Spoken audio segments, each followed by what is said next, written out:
What the fuck is going on, people? We have here the man, the only, the legend, Russell. Tell us, what do you play today? Hey guys, Russell here. So today I decided to play Hatchhyack. Ever since the leader was spoiled, like I was intrigued because I'm a control player at heart, and this deck is just like nothing but it's just straight control, like straight defense. Like you win games at like 8 life with this deck. But yeah, for people that don't know, backside auto, you put a card under him, mill one to draw a card, and then when you have 3 under him, you can awaken. And you just draw a card.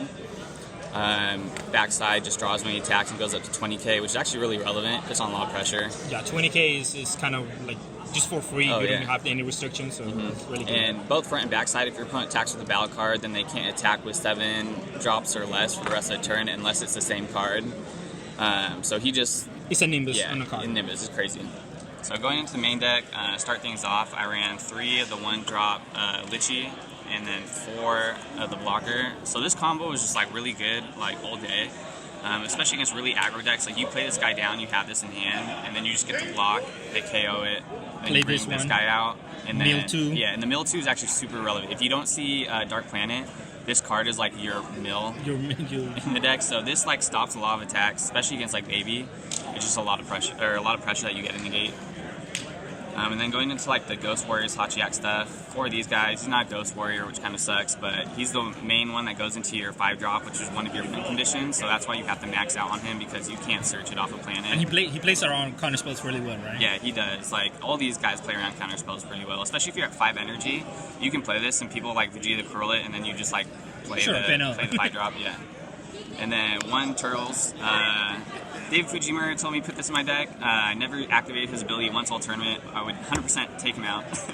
No, he's in main, okay. Yeah, and then 1 Cooler and 3 Slug. So Cooler was like pretty good. I would actually probably turn this into either a 2nd of this or 4th of this.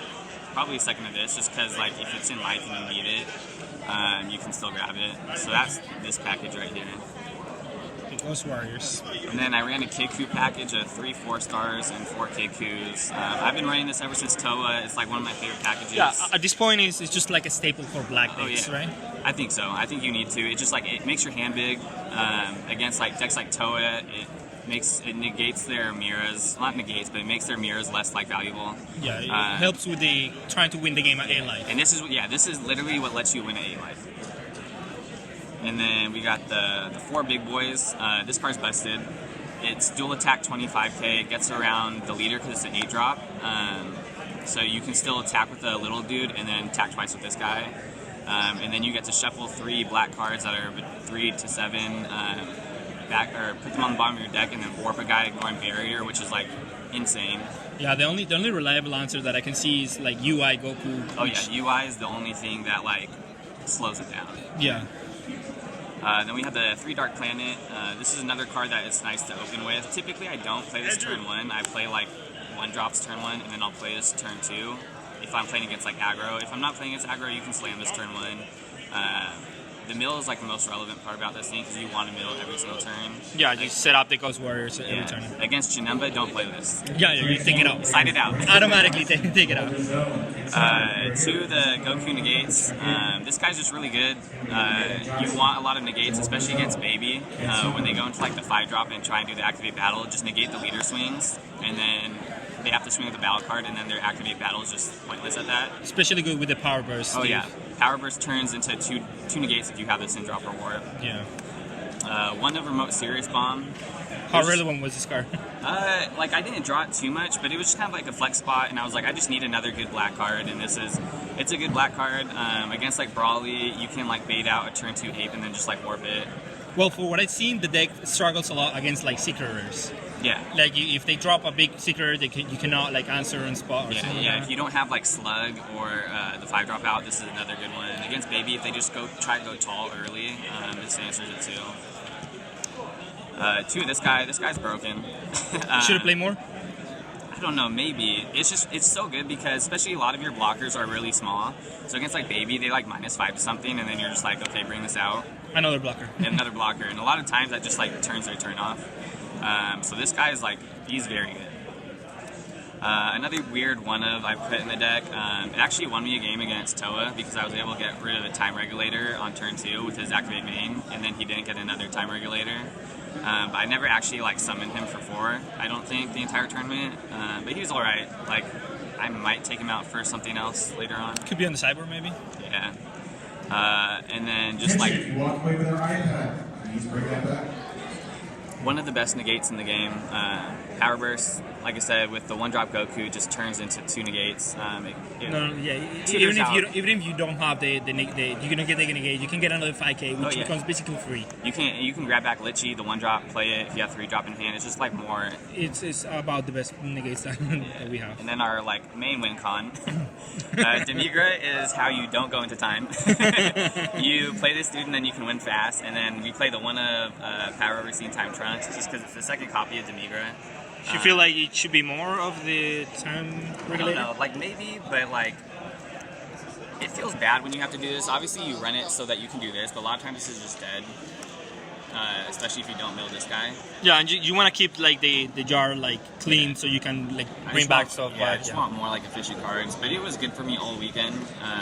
Against Android 21 in my top 16 match, just came in clutch because I played this in Mufuba'd. He Mufuba'd it, and I got his Predators out of his hand, but he was able to pop it with his 3-drop. And then on my turn, I was able to play this, get him back to my hand, and then next play turn, it again eventually. Yeah. So this is like your main win con. And then probably my favorite package of the weekend was these 4 cards. So this card's just a good generic draw 1 and it's a blocker. But it's really good when you can just play this, draw a card, play this, draw another card, and then it's also like a free blocker. Yep, free blocker. I can testify for this one. This is a really good card. Turn 1, turn 2, if it just sits there, nothing's gonna happen. It just keeps your hand huge. Like against Toa, like literally play this, and every turn I would just do this into this, and then this would block his big mirror. So he couldn't do damage to me, and every turn he's basically only warping 1 card from my hand. Basically 0, because I draw off a leader swing. So and eventually they're gonna run out of mirrors. So you literally just do this. You keep doing this until they have no gas, and then you win. And then the 4 sparking negates, I'm not running like the heavy Overwhelm package, so that's why I run the sparking one, because then I can protect my life like early on. Yeah, not only that, you're basically trying to be at 8 as much as you can. And against the super like aggro baby decks that aren't like running many negates or anything, a lot of times they'll take themselves down to like 1. And on your turn 2, like you just have so many cards in hand because they gave you so many cards, and you play like a Ghost Warrior swing and like combo out to like crazy numbers, and this helps you get there. Alright. And then going into the side deck, we have one more Remote Serious Bomb, just for decks that I need the removal against. Did you put the second one in any matchup? I did. I played against a baby in Swiss, and off of my first leader ability, this went under my leader, and then the mill was the second one. Useless. I still ended up winning that one because of this card. This card's like actually really busted when you couple it with Deadly Defender. Tell us what it does. So this guy's counterplay, and then you get to give one of your battle cards 10,000 power in revenge for the duration of the turn. And so Deadly Defender against Baby, I played this guy out, swung, and then on his turn he played one of his babies, and I countered with this. Gave him 10k revenge, and it's just like it ended his turn. And then on my turn, I was able to drop Demigra and go for game. So you think this should be like a more cards package? I would definitely up this to more than 1. So I misplayed in top 8, but I didn't even think of the play. I didn't even realize that it could have been a thing. So I'm not upset about it or anything. But against Beerus, against Rios was running a way different like baby deck than like everybody else. Like his could go really aggro, but he also played more like control stuff like Topo and Beerus in his. So Beerus could pop, if he goes all in and goes to 1, he could Beerus to like so he can't get crackback on. And Beerus also pops my Hatchhyack. But he was at 1 life and not that many cards in hand, and I was able to survive on game 3 and get Hatchhyack out, and I swung. And I was like, if he has the Beerus, he has the Beerus. And he had it, so I scooped. but this card would have saved it. I had this in hand, and I didn't realize when they try to rival Beerus, you can counter with this guy. It gives your Hatchhyack 10k, so Hatchhyack goes up to 35 before Beerus triggers. and so Beerus can't pop your Hatchhyack. So if I would have done that, I could have just kept swinging through, and he would have had to lose 2 cards and tap 2 energy. And like he didn't remember what was in his hand, so who knows if it would have been game. But it would have been like definitely it could have been a different outcome. So this would definitely get bumped up to at least 2. What about this one? This guy's good, but I think this is more important. Okay. Like so being that's able to the give one. Hatchhyack like maybe 3 of, like it's just good against Baby. Honestly, 2 against Baby, I'd probably side deck like Miras and Champas. Just because you just try to chuck them. Yeah, especially if like people start running like Rios' build, like turn 2, like being able to just like Mira and then Champa, and they can't Beerus it anyways, and you just kill them if they don't have the negate. And then 3 Dende and 2 of these guys. So Android 21 is by far my worst matchup because people, if you resolve Violent Predator against this deck, you It's automatically lose. Yeah, you can't do anything. There's nothing you can do about that. And I played against it in top 16, and fortunately enough was able to win. I sided these in games 2 and 3, and he just like never ramped. But this card's, it's not bad. It's a draw one, and if you get Figure Majesty out, It keeps them honest, right? They have to wait until turn 8 to win. And this guy's a 3-drop, so if you get him in the drop, you can use him to fuel your like shuffle. Not even that. There's a different combo. You can be at 5, stop charging, wait for them to charge, Yeah, and that's then true. just play, and then Yeah. just do it that way. So it's not horrible. I think this one is more important than this Yeah, one. oh, for actually. sure. You just need these cards because you need to stall until you can get Demigra, and then Yeah. if you get Demigra, you win. You win. Yeah, I can testify. One of these guys, she wasn't good all day. I don't know if I would keep her in. Theoretically, she's good against things like Digging Deep. I need Secret Rare. Yeah, things that go tall, like Plea. If they play Plea and you have the energy up for this and they have no way to out it, then it's good. 2, Tau, because I play tested a lot against Brian Samuel and Daehan, and they were running that stupid dual color Gohan Piccolo card, and I hated that card, so I put these in just in case I play against them. 2, Crisis Crusher. It's just really good against like mirror match if they play a lot of 1-drops. It stops BMS, which can kind of slow this deck down. Actually, like on stream, some drop BMS, I still played through it and like discard like 4 cards. Yeah, because not only that, it fills your graveyard, so you get the cards that you want to combo out of that. And I had like 15 cards in hand too. Yeah, it doesn't matter. And the last card, it's a weird one of. It probably should be more than one. I only sided it in like once, maybe twice, and I drew it on stream. I like wasn't siding it at all because I'm not running the heavy overwhelm package, and Daehan's like, you should side it in. Yeah, So- no, even if you're not running the overwhelm, it's Yeah. just at 25k. And for so free. I had 1 spot left, and I threw this in, and it came up like once or twice maybe. But That yeah, was really good. I would probably take this guy out for another one of these, and maybe take this out for another one of those, and maybe swap this to a third of that. Yeah.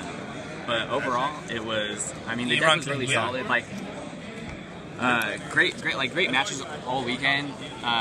The deck was actually a lot better than I thought it would be. I didn't get to test at all with set 8 until the night before. It And was a speculation. yeah, and so I just threw it together with like help of people like Fuji and all my teammates from Shenron's Lair.